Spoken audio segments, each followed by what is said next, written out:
Trawler ভ্রমণে অতি আনন্দে যারা নাচানাচি করেন তাদের জন্য এই ভিডিওটি।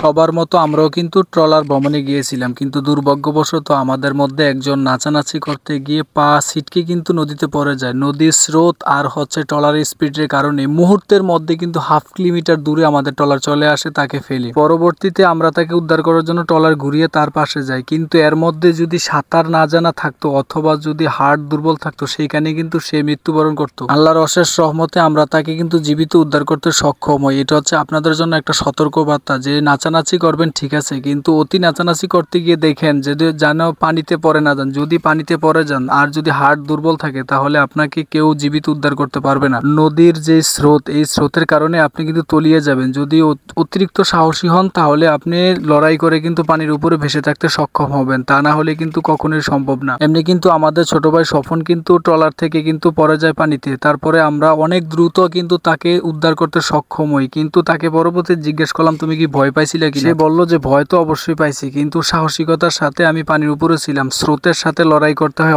অনেকে কিন্তু হাসাহাসি করছিল আমার কাছে কিন্তু বিষয়টা অনেক ভয় লাগছিল, কারণ আমি চাইছিলাম যে আমি ওর সাথে নেমে যাই ওকে উদ্ধার করার জন্য। সবাই বাধা দেওয়ার কারণে কিন্তু আমি নামতে পারিনি, কিন্তু আমার খুব খারাপ লাগছিল যে আমাদের কাছ থেকে একটা ছোট ভাই পানিতে পড়ে গেল। তার যদি কোনো কিছু হয়ে যায় তাহলে বাড়িতে গিয়ে কি জবাব দেবো? এটা হচ্ছে আপনাদের জন্য মেসেজ। যারা নদীতে যাবেন ট্রলার দিয়ে ঘোরার জন্য, আপনারা ভুলেও নাচানাচি করলে সতর্কতার সাথে নাচানাচি করবেন দয়া করে।